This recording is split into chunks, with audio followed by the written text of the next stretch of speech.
Perkenalkan, nama aku Chandra. Aku didesa adikku yang bernama Sheila untuk menuliskan cerita ini. Dia merupakan salah satu subscriber dari channel Ada Apa Gerangan, dan ketika dia mendengar salah satu kisah dari Mas Gusti yang dibawakan oleh Mas Tama, dia berasumsi ada beberapa part kemiripan cerita dengan apa yang pernah kami alami beberapa tahun silam. Lantas adikku ini menghubungi Mas Tama untuk memastikan apakah itu benar-benar Tian yang pernah menolong kami di saat kami melakukan pendakian. Lalu Mas Tama memberikan kontak Mas Adit dan adikku Sheila menghubungi Mas Adit. Dan benar saja, itu memanglah Tian yang pernah menolong kami pada cerita sebelumnya. Sebelumnya kami mengenal dia bukan nama Tian, tapi karena cerita-cerita terdahulu mereka memanggil dengan nama Tian, maka kami di sini juga akan memanggil beliau dengan sebutan itu. Tentu saja aku menceritakan ini didampingi adikku ini dan akan terbagi dalam dua sudut pandang, baik dari aku maupun dari adikku. Aku akan mengisahkan pengalaman real pendakianku sewaktu naik ke Gunung Ciremai bersama adikku dan tentu saja bersama teman-temanku. Tapi ini seingatnya kami saja ya, karena memang sudah agak lama dan tanpa aku tambah-tambahin. Saat ini, aku bekerja pada salah satu law firm di Kota Kembang. Sementara adikku menjadi salah satu pegawai pemerintahan di Kota Bandung. Kisah ini terjadi di waktu aku masih kuliah di salah satu universitas ternama di Bandung, dan adikku yang baru saja lulus dari SMA. Kisah ini terjadi pada tahun 2014. Aku dan teman-temanku mempunyai rencana untuk melakukan pendakian ke puncak Ciremai pada awal Agustus yang lalu. Mereka adalah Lutfi, Sandi, dan Danu. Kurang dari seminggu sebelum pendakian, Sheila yang mengetahui rencanaku tiba-tiba ingin ikut mendaki bersama kami. Padahal aku ketahui Sheila tidak pernah mendaki gunung sekalipun. Dia hanya mempunyai bekal pengalaman pramuka di sekolahnya. Gue ikut mendaki ya, pinta si Sheila. Jangan deh, capek tahu mendaki. Lo juga belum ada persiapan, tolakku. BTI di rumah wae, kekeh si Sheila membujukku. Namun aku tetap menolak, mengingat Ciremai bukanlah gunung yang direferensikan bagi pemula. Meskipun aku tahu Sheila butuh refreshing karena baru saja putus sama cowoknya, dan memang beberapa hari ini terlihat murung. Namun Sheila malah mengadu ke papa. Udah, ajak sana si Sheila, biar dia tahu hidup mandiri seperti apa. Biar gak manja lagi, pinta si papa kepadaku. Aku yang mendengar si papa yang menurutku demi mendidik anaknya, akhirnya aku tak bisa menolak. Aku menyuruh Sheila melakukan olahraga ringan dalam beberapa hari ini untuk persiapan, mengingat Ciremai merupakan gunung tertinggi di Jawa Barat. Aku juga mengabarkan hal ini kepada teman-temanku. Sandi begitu kegirangan mendengar kabar dariku, karena aku tahu Sandi sudah lama naksir Sheila, namun dia tak pernah merespon. Kata Sheila sih, Sandi playboy. Namun entahlah, aku sendiri belum pernah melihat dia jalan sama cewek. Ajak temen cewek lain juga dong, biar si Sheila ada temennya, celetuk Lutfi. Akhirnya aku mengajak Selfie untuk ikut dalam pendakian sekaligus menemani Sheila. Selfie merupakan mantan pacarku yang kini statusnya sudah kujadikan sebagai istri. Dan Selfie pun tak menolaknya karena memang mereka berdua sudah akrab. Tepat pada hari pendakian, kami berangkat ke base camp Palutungan pada jam 1 dini hari dengan mengendarai dua mobil. Satu mobil punyaku, punya orang tuaku sih, dan satu lagi punya Danu. Kami sampai di base camp sekitar waktu subuh. Kami lalu beristirahat sebentar sambil mengecek ulang perbekalan kami. Sesaat sebelum pendakian, Sheila berbicara kepadaku. Gua haid. Mampus. Batinku menjawab. Kok bisa sih? Kan katanya minggu depan baru dapat. Balasku. Gak tahu tiba-tiba cepet gini. Dia menjawab. Aku terdiam sejenak. Dan aku teringat cerita-cerita para pendaki tentang pendakian di saat haid. Namun tak mungkin juga aku membatalkan pendakian karena akan mengecewakan teman-temanku. Tak mungkin juga kan aku meninggalkan adikku sendirian di base camp. Ya sudah, lo banyakin doa aja ya, balasku kepada Sheila.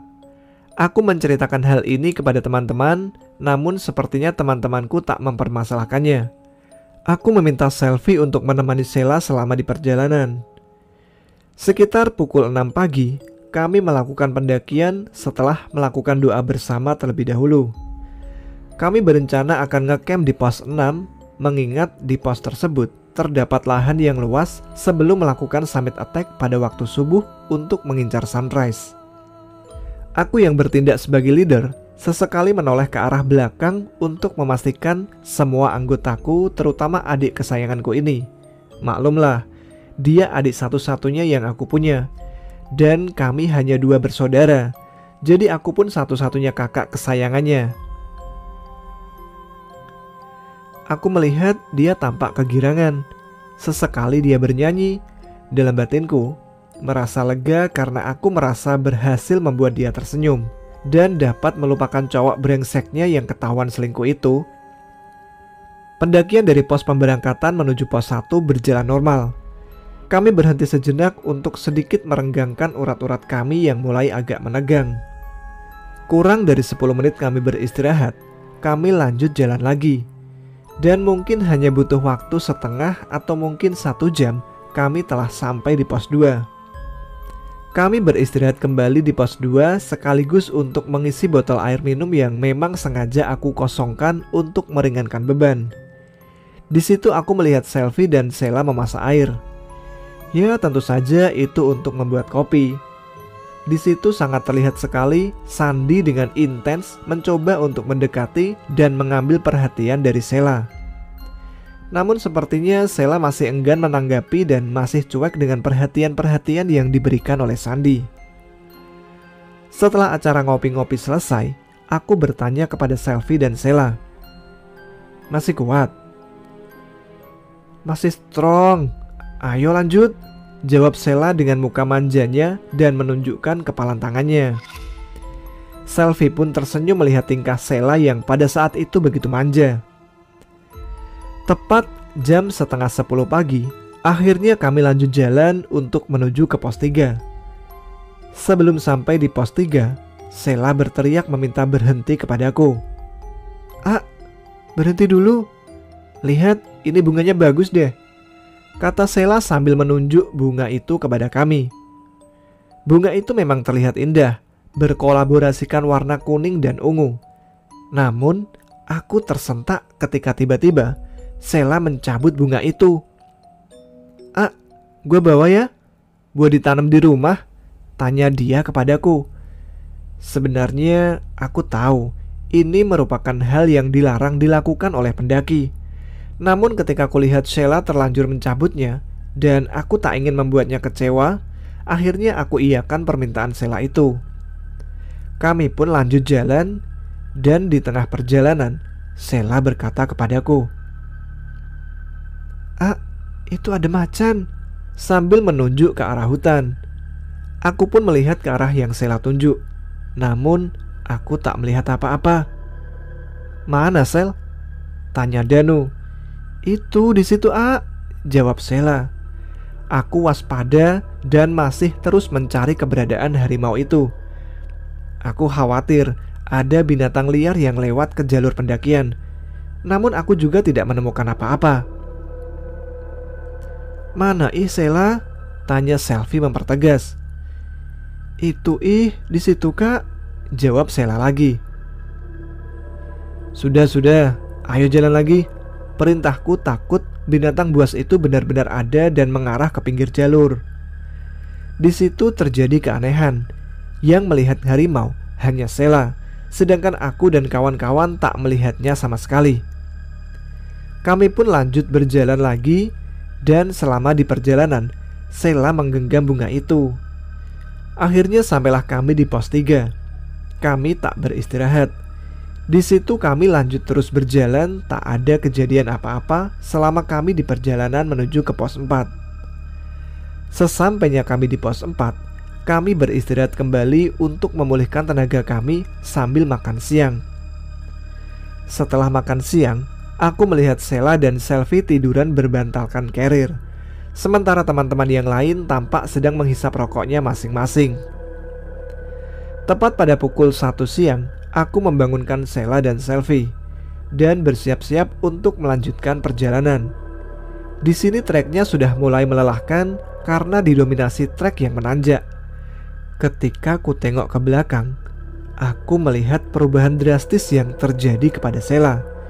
Dari tingkahnya sampai ke wajahnya yang sangat pucat. Sheila yang ku kenal ceria dan selama perjalanan mendaki pun dia terus bernyanyi. Kini dia seolah diam 1000 bahasa. Dan ketika kulihat mukanya juga sangat pucat.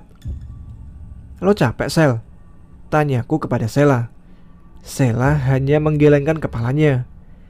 Dan di saat aku bertanya kepada Sheila, kini parfumnya tercium aneh di hidungku. Tiba-tiba parfum Sheila berubah menjadi aroma melati.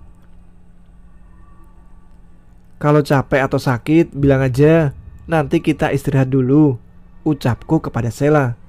Sheila kembali menggelengkan kepalanya. "Iya Sheila, kalau capek istirahat aja dulu, jangan dipaksain." Selvi pun ikut memberikan saran sambil memegang pundak Sheila seraya ingin memeluk. Namun, lagi-lagi Sheila hanya menggelengkan kepalanya tanpa ada satu kata pun yang keluar. Ya sudahlah, mungkin Sheila kembali teringat sama cowok brengsek itu sehingga dia murung lagi, batinku dalam hati. Kami pun lanjut jalan lagi dengan trek yang masih sama-sama menanjak. 1 jam lebih kami melalui trek yang curam itu, namun pos 5 tak juga muncul. Aku mulai merasa aneh dengan perjalanan ini. Biasanya hanya dengan waktu tempuh setengah jam perjalanan itu sudah sampai di pos 5.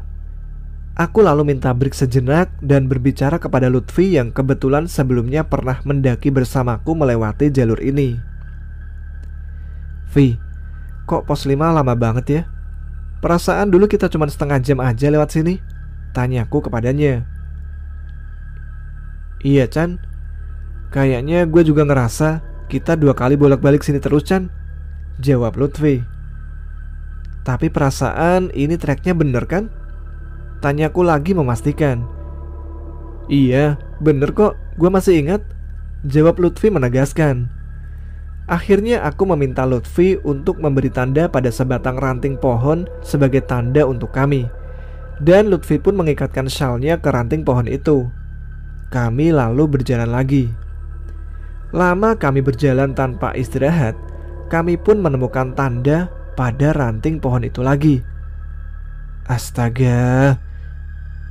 Aku menunjuk ke ranting pohon itu, memberi isyarat kepada Lutfi bahwa kita memang benar dibuat bolak-balik di trek itu terus.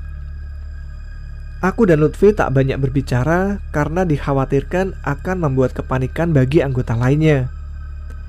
Aku meminta untuk break sebentar sambil memikirkan apa yang terjadi. Kulihat Sheila, dia masih terdiam, sementara kulihat Selvi, dia tiduran kembali di atas carrier. "Jangan ngelamun Sel," kataku mengingatkan Sheila. Sheila hanya tersenyum sedikit mendengar perkataanku. Terbesit pikiran, apa mungkin ada kaitannya sama bunga yang Sheila ambil ya? Tapi ketika kulihat Sheila, dia sudah tak memegang bunga itu. Mungkin saja sudah dibuang, pikirku. Aku kembali terdiam memikirkan kejadian ini. "Gimana Vi?" tanyaku kepada Lutfi. "Gak tahu, gue juga bingung. Kita istirahat aja dulu lah, cari solusi sama sekalian ngumpulin tenaga," jawab Lutfi kepadaku. Aku melihat ke arah jam tanganku, kini sudah menunjukkan jam 4 sore. Artinya, selama 3 jam ini kami hanya berputar-putar melewati trek ini saja. "Ah, ini sih gila," batinku menjawab. Jam 4:30 sore, aku mengumpulkan kembali rombonganku. Dan aku meminta untuk kembali berdoa bersama sebelum melanjutkan perjalanan. Setelah doa bersama selesai, kami melanjutkan perjalanan lagi. Terus kami menyusuri jalanan yang menanjak itu dengan perasaan yang was-was dan khawatir. Sesekali aku menengok ke belakang, memastikan rombonganku terutama Sheila dan Selvi. Sekitar pukul 5 sore, akhirnya kami menemukan pos 5. Lega rasanya hati ini terbebas dari masalah yang kami lalui tadi. Alhamdulillah. Spontan aku mengucapkan rasa syukur. Kenapa, A? Tanya Selvi kepadaku. Nggak apa-apa. Bersyukur aja kita sudah sampai di sini tanpa ada hambatan apapun. Jawabku menutupi semuanya. Kami pun beristirahat lagi untuk menyiapkan tenaga kami. Aku memberi instruksi kepada rombonganku untuk berhati-hati dan berjalan pelan-pelan saja, karena di depan kita masih akan berhadapan dengan tanjakan yang curam. Di sini aku mengkhawatirkan Sheila karena mukanya yang pucat belum juga menghilang. Sheila, kamu kuat? Tanyaku kepadanya. Lagi-lagi Sheila tak menjawab. Sheila hanya mengangguk kecil menjawab pertanyaanku tanpa sepatah kata pun. Kamu kenapa, Sel? Kalau sakit atau butuh istirahat, bilang, jangan diam aja. Tanyaku lagi mempertegas. Si Sheila lagi irit energi kali, A, makanya jadi malas ngomong. Kali ini Selvi yang menyaut. Terlihat Sheila hanya kembali tersenyum kecil mendengar candaan dari Selvi. Dan ketika kulihat senyum itu, aku menyimpulkan kita semua baik-baik saja. Kami meneruskan perjalanan itu. Semangatku pun kembali bergelora setelah melalui masalah tadi. Tanjakan demi tanjakan kami lalui dengan semangat dan sampailah kami pada pos Pasanggerahan. Di pos inilah kami berencana akan membangun tenda dan bermalam sebelum melanjutkan summit attack pada jam 4 pagi. Kami sampai di pos 6 sekitar jam setengah 7 sore. Di situ kami tidak langsung membangun tenda. Kami beristirahat sejenak sambil menikmati sisa api unggun yang ditinggal oleh pendaki lain yang sengaja kami minta untuk tidak dimatikan. Kami semua merapatkan badan mendekat ke arah api unggun untuk menghangatkan badan, karena memang rasa dingin sudah mulai menyelimuti tubuh kami. Di tengah kami menghangatkan badan, aku dikagetkan dengan satu rombongan yang mendekat ke arah kami, dan yang membuat aku kaget adalah di situ ada Sheila yang berlari memelukku dan menepuk-nepuk dadaku sambil menangis. Lo kenapa, Sel? Tanyaku.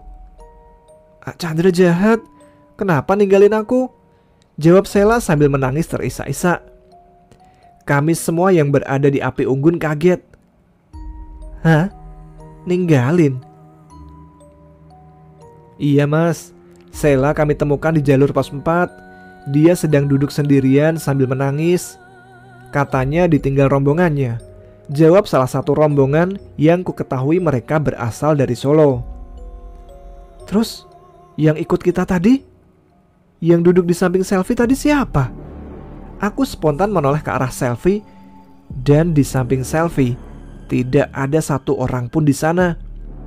Kita semua merasa kebingungan dengan kejadian ini. Aku lalu memastikan bahwa ini benar-benar Sheila. Dan ketika ku cium aroma bajunya, samar-samar masih tercium aroma wangi yang ku kenal.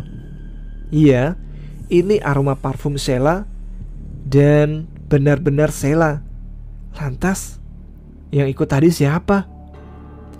Sheila terus menangis sesenggukan sembari terus memukuli dadaku meskipun sudah aku peluk. Kami semua mencoba menenangkan Sheila sampai-sampai Selvi pun ikut menangis dan ikut memeluk Sheila. Sementara mereka yang mengantar Sheila itu pamit melanjutkan perjalanannya menuju Gua Walet dan berencana akan membangun tenda di sana. Aku mengucapkan banyak terima kasih kepada mereka yang sudah menyelamatkan adikku ini. Setelah Sheila agak tenang, kami menceritakan apa yang terjadi kepada kami. Tapi masalah dibuat muter-muter itu tidak aku ceritakan, karena teman-teman yang lain pun masih belum mengetahuinya. Sekarang kita pindah dari sudut pandang Sheila. Sekali lagi, ini sudah berpindah ke sudut pandang Sheila ketika ditinggal oleh A. Chandra ya. Jadi ketika beristirahat di pos 4, aku tertidur dan ketika bangun dari tidur aku bingung. Karena di situ sudah tidak ada siapa-siapa. Aku diam sejenak. Apakah mungkin mereka lagi mengambil air dan tidak ada yang berani membangunkan aku? Atau lama aku menunggu, tapi A. Chandra tak kunjung juga datang. Di situ aku mulai panik dan menangis. Aku berteriak-teriak memanggil nama A. Chandra dan Kak Selvi. Namun tak ada jawaban sama sekali. Aku berlari naik ke atas mencoba untuk menyusul dan berharap bisa bertemu kembali sama A. Chandra. Namun langkahku terhenti ketika aku melihat persimpangan jalur. Kanan atau kiri jalan yang harus aku tempuh. Aku kembali terdiam di situ, berpikir bagaimana caranya menyusul mereka. Tak mau mengambil resiko, akhirnya aku memutuskan untuk turun lagi dan akan menunggu mereka di base camp. Aku pun berjalan turun dengan sambil terus menangis. Di dalam hati aku marah, aku kesal. Kenapa kalian tega meninggalkan aku di tempat yang belum pernah aku kenal sama sekali? Kebaikan A. Chandra seolah hilang dalam ingatanku. Kini yang ada hanyalah rasa marah, kesal, dan bingung.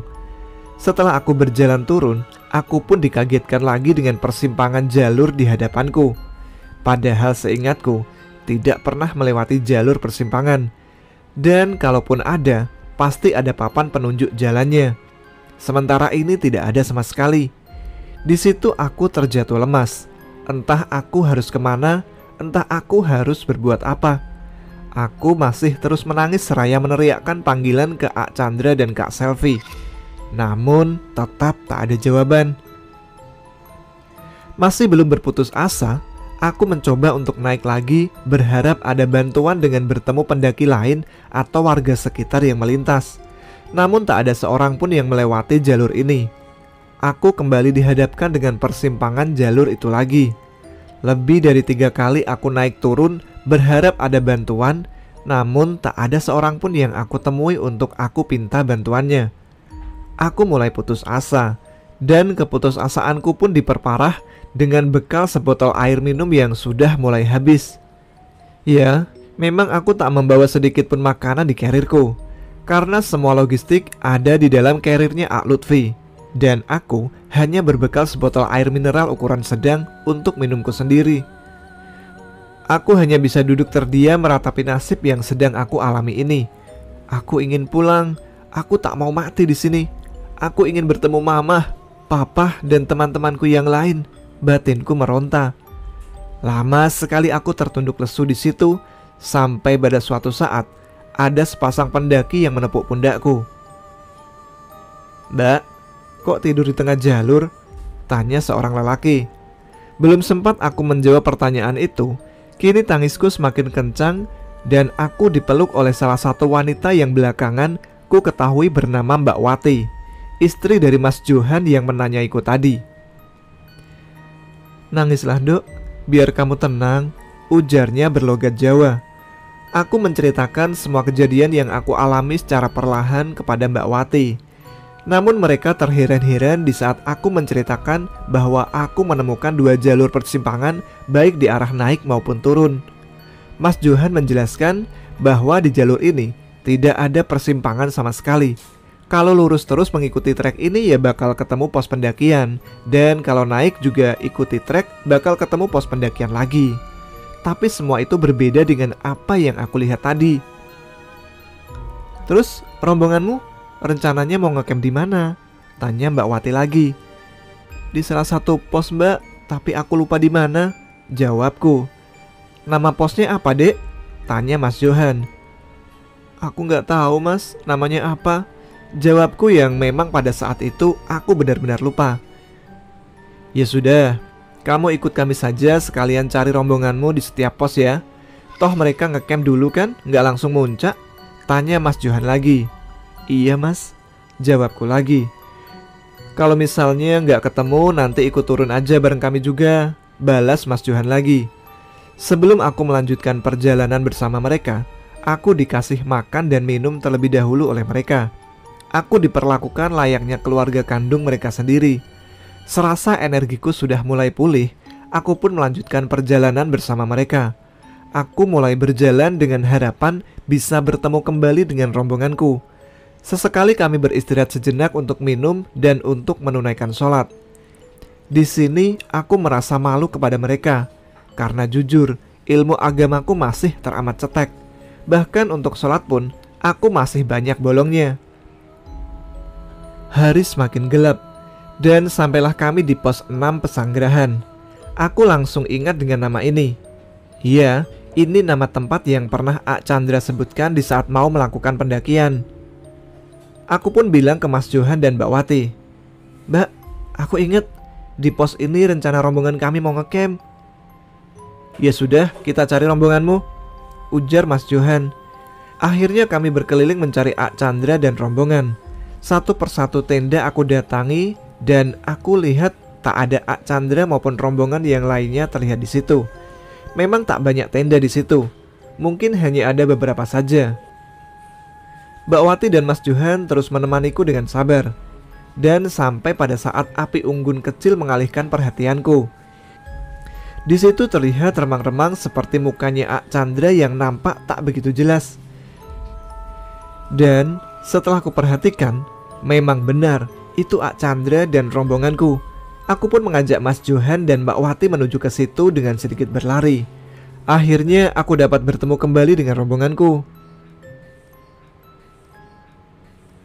Kembali ke sudut pandang aku, Chandra.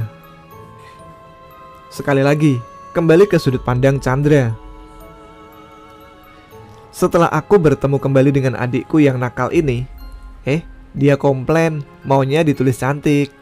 Setelah aku kembali bertemu dengan adikku yang cantik ini, kami memutuskan untuk membangun tenda di sini. Sekalian ada api unggun dan kebetulan bidang tanahnya juga cukup untuk kami membangun 2 tenda. Para cowok membangun tenda dan para ladies memasak menunaikan tugasnya yang kelak akan menjadi tugas sehari-hari mereka di dapur. Setelah membangun tenda, kami melanjutkan acara kami dengan menyantap makanan yang sudah dibuat oleh Sheila dan Selvi. Adikku ini memang jago banget kalau masak. Bahkan masakan istriku sendiri kalah enak kalau dibandingkan sama masakan dia. Tapi hal itu gak pernah aku ceritain ke dia sih. Bisa makan di warteg tiap hari kalau aku bilang ini ke dia. Selesai makan, kami menghangatkan di dekat api unggun dengan obrolan-obrolan ringan. Terlihat di situ Sandi kembali mendekati Sheila dan mencari perhatian dari dia. Tadinya aku pikir bakal ada yang jadian setelah naik gunung ini. Namun tampaknya Sheila masih cuek tak menghiraukan perhatian dari Sandi. Aku bertanya pada mereka, "Mau pada sampai jam berapa?" "Gue sih bebas, tergantung cewek-cewek," jawab Danu. "Agak siangan aja, kasihan si Sheila biar bisa istirahat dulu," sambut Sandi yang mencoba mencari perhatian Sheila. "Iya kasihan Sheila," jawab Selvi sambil merangkulkan tangannya ke pundak Sheila. "Gimana Sel?" tanyaku pada Sheila. "Gue ikut Kak Selvi aja deh," jawab Sheila yang kini sudah terlihat manja lagi. "Ya udah, agak siangan aja Chan, biar kita nikmati malam di pegunungan dulu," Lutfi pun ikut menjawab. Dan akhirnya kami memutuskan untuk melakukan summit attack setelah melakukan sarapan, mungkin sekitar jam 7 atau jam 8 pagi. Jam 11 malam kami memutuskan untuk tidur. Aku, Sandi, Lutfi, dan Danu tidur dalam satu tenda. Sementara Sheila dan Selvi tidur di tenda satunya lagi yang memang kami bangun berhadapan. Malam terasa dingin. Tak ada obrolan lagi ketika kami sudah memasuki ke dalam tenda. Mungkin mereka sudah terlalu kelelahan sehingga langsung bisa terlelap. Dan aku pun mencoba untuk memejamkan mata. Mungkin baru 2 atau 3 jam aku tertidur, aku terbangun karena dikagetkan oleh suara keramaian dari luar tenda. Ada suara-suara orang seperti mengobrol, berjalan bolak-balik, bahkan ada orang yang seperti mengitari tenda kami. Aku pikir itu para pendaki yang baru saja datang atau mungkin yang akan melakukan summit attack. Karena memang aku tak bisa tidur lagi, akhirnya aku mencoba untuk keluar untuk membuat kopi dan mencari teman ngobrol. Ku ambil kopi dan sebotol air untuk dimasak di luar. Dan ternyata di luar tak ada satu orang pun, bahkan tenda para pendaki lain pun sudah gelap, menandakan mereka semua sudah tertidur. Lantas, tadi suara keramaian dari mana? Tanyaku dalam hati. Bahkan ketika aku lihat ke arah jalur, di sana pun sepi, tak ada orang satupun.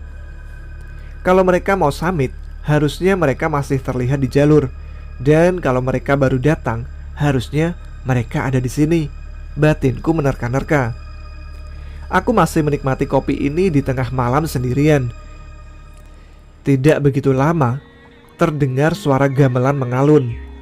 Perlahan-lahan suara itu terdengar, dan setelah aku dengar baik-baik, suara itu semakin jelas dan semakin jelas saja. Bulu kuduku sudah mulai berdiri. Namun aku masih berpikir, mungkin itu suara musik dari tenda pendaki lain. Tak lama dari suara gamelan itu terdengar, kini terdengar suara ledakan beberapa kali, dan kulihat ada percikan api seperti kembang api, dan tercium juga bau gosong di hidungku. Bulu kuduku semakin merinding, dan aku langsung masuk ke dalam tenda menghindari rasa takut ini. Di dalam tenda aku masih melihat teman-temanku tertidur pulas. Sepertinya mereka tak ada yang menyadari dengan apa yang aku rasakan.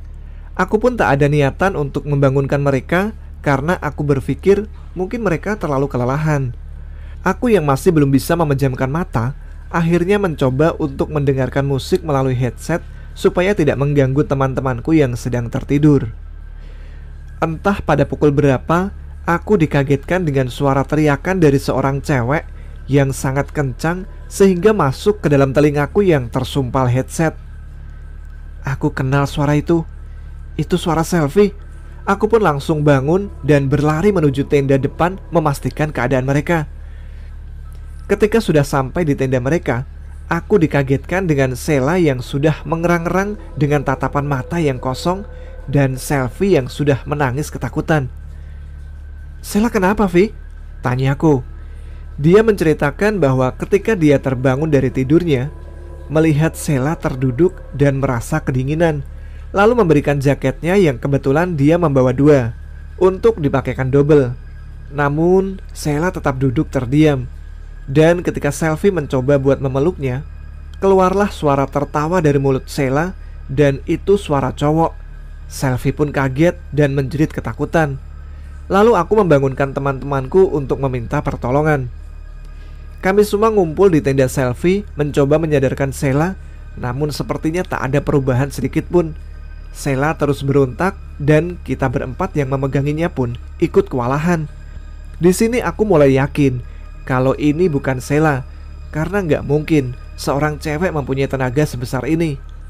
Lantunan ayat-ayat suci terus kami kumandangkan, baik itu melalui murotal yang ada di HP maupun yang kita baca masing-masing. Selfie pun masih terus menangis melihat keadaan Sheila. Aku mencoba buat berkomunikasi dengan dia. "Assalamualaikum, maaf, ini dengan siapa?" tanyaku kepada dia. Namun sepertinya dia tak menjawab pertanyaanku dan terus memberontak. Tak berselang lama datanglah dua pendaki menghampiri kami dan menanyakan apa yang terjadi. Kami pun menjelaskan apa yang terjadi, dan menurut para pendaki ini, katanya ini gejala hipo yang bisa menghilangkan kesadaran dari seseorang. Mereka lalu menyuruh kami membawa Sheila untuk didekatkan ke dalam api unggun. Namun setelah kami coba untuk mengangkat Sheila, kami tak berhasil. Beban beratnya seolah bertambah sehingga tenaga kami semua tak ada yang kuat mengangkatnya. Sheila terus berontak dan kami semua terus kewalahan menahan semua itu. Tak lama berselang, datanglah seorang pendaki yang menanyai kami, dan kami pun menceritakan kembali masalah kami terhadap pendaki itu. Pendaki tersebut menyarankan untuk memanggil temannya yang sudah terbangun dengan menunjuk ke arah tenda yang tak begitu jauh. Aku menyuruh Lutfi dan Sandi untuk memanggil temannya itu. Sekitar 10 menit, datanglah teman pendaki itu bersama Lutfi dan Sandi. Pendaki yang akhirnya ku ketahui bernama Tian itu masuk ke dalam tenda dan memerintahkan kami untuk melepaskan Sheila dari pegangan kami. Namun aku menolak karena melihat berontaknya Sheila yang begitu ganas. Aku takut Sheila berlarian ke sana kemari dan hilang. Entah cerita apa yang bisa aku sampaikan kepada orang tuaku, pikirku pada saat itu. Di situ terjadilah sedikit perdebatan antara aku dan Mas Tian. "Mau aku tolong gak? Kalau mau lepasin cewek ini," bentaknya agak sedikit mengancam. Akhirnya kami mengalah dan kami melepaskan Sheila. Dan ketika kami melepaskan Sheila, memang dia sudah tak berontak lagi. Dan kini Sheila hanya menatap Mas Tian dengan tatapan tajamnya. Sekitar 3 atau 5 menit mereka saling tatap tanpa melakukan apapun. Lalu terdengar suara laki-laki dengan bahasa Sunda kasar dari mulut Sheila. "Kamu siapa? Gak usah ikut-ikut urusan saya. Saya gak punya masalah dengan kamu," ujar sosok di dalam tubuh Sheila itu. "Maaf, ini dengan siapa?" tanya Mas Tian dengan logat bahasa Sunda halus. "Gak perlu tahu kamu siapa saya, tapi saya tahu kamu. Pergi kamu, gak usah gangguin saya," jawab sosok itu. "Kenapa kamu mengganggu di sini?" tanya Mas Tian lagi. "Anak ini mau kujadikan istri, mau kujadikan ratu di alam saya," jawab sosok itu sambil tertawa. "Kami beda alam. Kamu cari saja istri dari alam kamu. Kodratnya manusia nikah sama manusia, jin sama jin," jawab Mas Tian lagi. "Ini urusan saya. Kamu jangan ikut-ikutan. Kamu jangan mengganggu saya," jawab sosok itu melantangkan ucapannya. "Anak ini masih keluarga saya. Kamu berurusan dengan anak ini berarti kamu berurusan dengan saya," bentak Tian dengan bahasa yang mulai sedikit agak kasar. "Kamu nantang saya," jawab sosok itu sambil melotot. Lalu Mas Tian mengusapkan telapak tangannya ke punggung Sheila dan sosok itu menjerit kesakitan. Lalu sosok itu keluar dari tubuh Sheila. Setelah sosok itu keluar, kemudian Sheila pingsan di pangkuan selfie yang kebetulan ada di sebelahnya. Dan Mas Tian berpesan kepada kami untuk jangan membangunkan Sheila sampai dia terbangun sendiri. Dan kalau sampai jam 9 pagi belum bangun, kami disuruh datang kembali ke tenda Mas Tian. Kemudian dia berbicara kepada kami. "Kalau mau turun, segera lanjut turun, supaya jangan sampai bertemu malam di jalur. Dan kalau mau naik, supaya mengurungkan niat kami untuk ke puncak." Kami pun mengiyakan perintah dari Mas Tian tersebut, dan kami mengucapkan banyak terima kasih. Setelah itu Mas Tian dan temannya pamit pergi menuju tendanya kembali. Kami menunggu Sheila yang sedang pingsan itu dengan doa-doa di dalam hati masing-masing. Kulihat selfie masih terus memangku Sheila sambil mengusap-ngusap kepalanya, sementara mata selfie masih terlihat menangis. "Kalau capek tidurin di bawah aja, Vi," ucapku kepada selfie. "Gak apa-apa, A, kasihan Sheila," jawab selfie. Mendengar jawaban tulusnya dan sikapnya ke adikku ini, aku semakin yakin untuk menjadikan dia sebagai pasangan hidupku, pikirku saat itu. Kita kembali lagi dari sudut pandang Sheila. Jadi ketika tidur, Sheila memang terbangun kedinginan. Aku bangun dan duduk, mau ngebangunin Kak Selfie tapi gak enak. Dan kasihan, karena Kak Selfie begitu terlelap dalam tidurnya. Aku hanya duduk sendirian termenung sendiri, entah apa yang aku pikirkan saat itu. Sampai suatu saat aku melihat diriku sendiri yang sedang terduduk dan melihat Kak Selfie yang sedang tertidur. Aku kaget dan coba membangunkan Kak Selfie. Namun apa daya, tanganku tak bisa meraih tubuh Kak Selfie. Aku tak bisa memegang tubuh dia. Aku berteriak-teriak dengan sekencang mungkin, namun Kak Selfie tak merespon teriakanku. Aku panik dan takut sampai pada saat datanglah satu sosok yang gagah menyapaku. "Neng, sini ikut aku." Aku yang terhipnotis melihat sosok itu hanya mengikuti perkataannya. Aku dibawa berkeliling-keliling olehnya. Entah di mana, namun yang kulihat hanyalah keindahan. Akhirnya sampailah aku pada sebuah keraton yang megah. Kami semua disambut oleh penghuni keraton itu. Ada gamelan lengkap dengan penari-penarinya. Bahkan kita berdua melewati sebuah barisan orang yang menaburkan bunga kepada kami berdua. Aku lalu didudukkan pada sebuah singgasana yang begitu mewah yang berada di pojokan. Ukirannya terdapat pernak-pernik emas, dan aku kaget ketika tiba-tiba bajuku berubah menjadi busana pengantin ala adat Sunda. Di depanku ada sejumlah orang yang menari seperti tarian jaipong lengkap dengan para pemain gamelannya. Aku yang terhipnotis dengan pemandangan itu masih menikmati suasana pesta yang jarang banget aku temui. Sampai ada salah satu orang yang mendekat dan menemuiku. "Neng, ayo pulang," jawab sosok itu yang setelah perkenalan di akhir nanti aku tahu nama dia adalah Tian. Aku panggil Ak Tian aja ya untuk mempermudah ceritaku ini biar teman-teman gak bingung juga. "Aku mau di sini aja," jawabku tanpa aku sadari. Lalu dia menamparku dan bilang, "Ingat, tujuan kamu buat mendaki, bukan buat kesini." Tamparan dan ucapan Ak Tian itu menyadarkanku. Apakah aku sudah mati? Atau aku berada di alam lain? Mana Ak Chandra? Mana rombonganku yang lain? Tanyaku di dalam hati. Ketika aku masih bertanya-tanya di dalam hati, kemudian Ak Tian berkata dan bilang kepadaku, "Neng, lari ke sana diam-diam, jangan sampai diketahui orang," ucapnya kepadaku. "Aku takut, Ak," jawabku pada sosok itu. "Udah, bismillah aja. Ingat Neng, jangan sampai diketahui yang lain ya," jawabnya lagi. "Terus Ak," tanyaku lagi kepada dia. "Aku mah gak apa-apa di sini. Yang penting Neng keluar dulu dari sini," ucapnya meyakinkanku. Aku tengok kiri kanan, sepertinya mereka tak ada yang memperhatikan kami. Mereka seperti terlarut ke dalam pesta itu. Aku pun perlahan-lahan berlari dengan tanpa mengeluarkan suara keluar dari tempat itu. Baru saja aku berhasil keluar ruangan itu, tiba-tiba alunan gamelan pengiring jaipong itu terhenti dan semua yang hadir menatapku. Lalu Ak Tian berteriak, "Neng, lari!" Aku pun lari dan mereka semua mengejarku. Aku berlari dengan semua tenaga yang kupunya. Aku terus berlari sampai di depanku ada yang menarik tanganku. Ternyata itu sosok yang menyadarkanku tadi. "Lewat sini Neng," sambil menggenggam tanganku, dan kami terus berlari. Kami masih terus dikejar oleh rombongan yang aku lihat seperti memakai baju kerajaan. Kami berdua berhasil keluar dari keraton itu dan kini kami berlari di tengah-tengah hutan. Namun rombongan itu masih mengejar kami berdua. Di tengah kencangnya kami berlari, kami dihadang oleh satu sosok yang tinggi besar. Sosok itu terlihat menyeramkan, mungkin seperti sosok gerandong yang memakai tongkat di film Mak Lampir. Kami terkepung saat itu.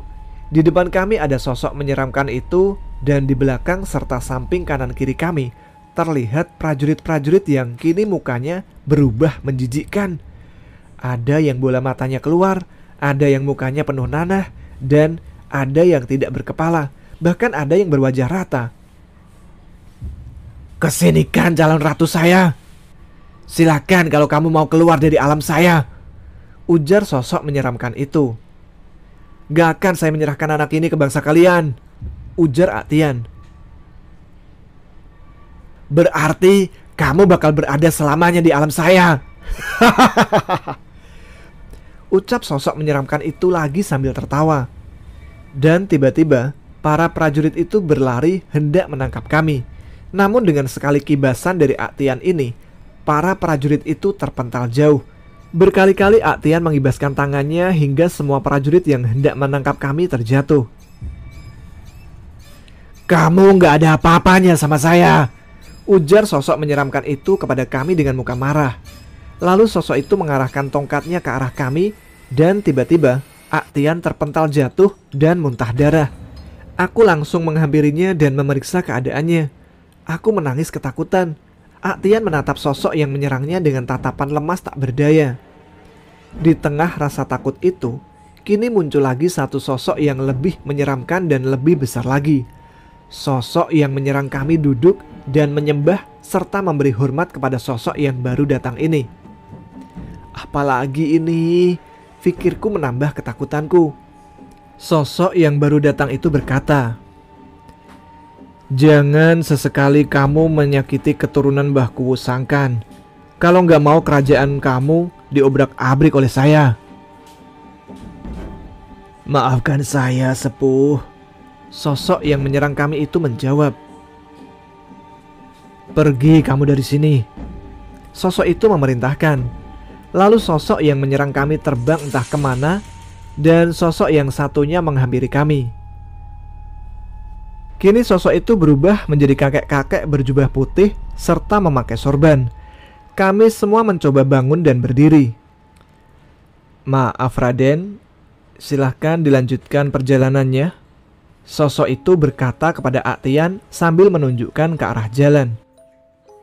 "Raden, apa maksudnya?" batinku dalam hati. Akhirnya Aktian menggandeng tanganku dan menuntunku berjalan ke arah jalan yang ditunjukkan. Kami terus berjalan sampai ada cahaya putih yang menyilaukanku hingga aku sulit untuk membuka mata. Dan ketika aku membuka mata, aku dalam pangkuan Kak Selvi.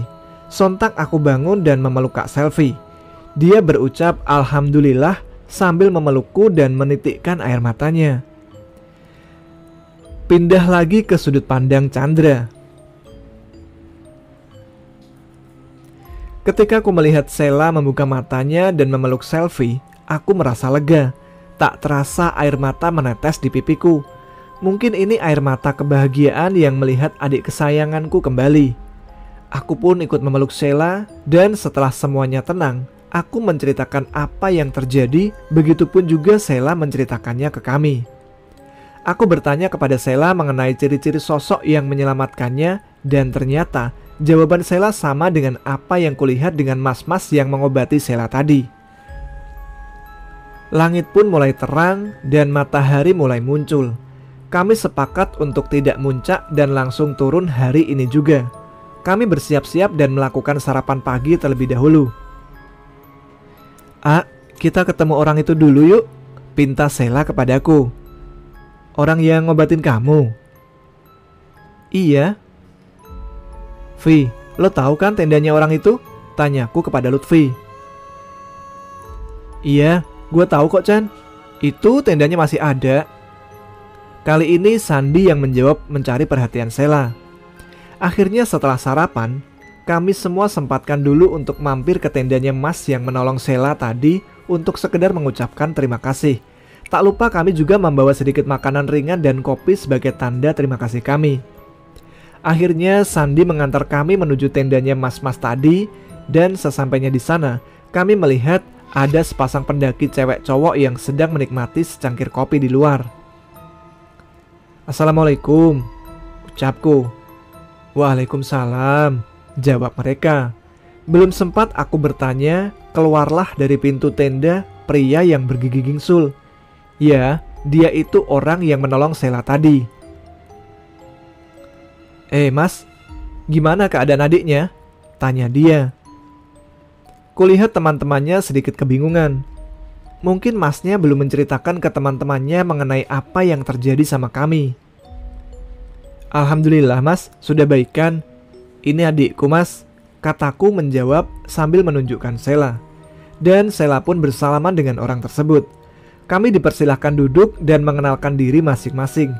Kini aku tahu dia bernama Mas Tian. Dan ketika kami tahu beliau juga berasal dari Jawa Barat, akhirnya kami memanggil beliau dengan sebutan Aktian. Dan karena aku yang lebih tua dari beliau tidak mau dipanggil AA, jadi cukup nama saja. Malah beliau yang memanggil aku dengan sebutan AA.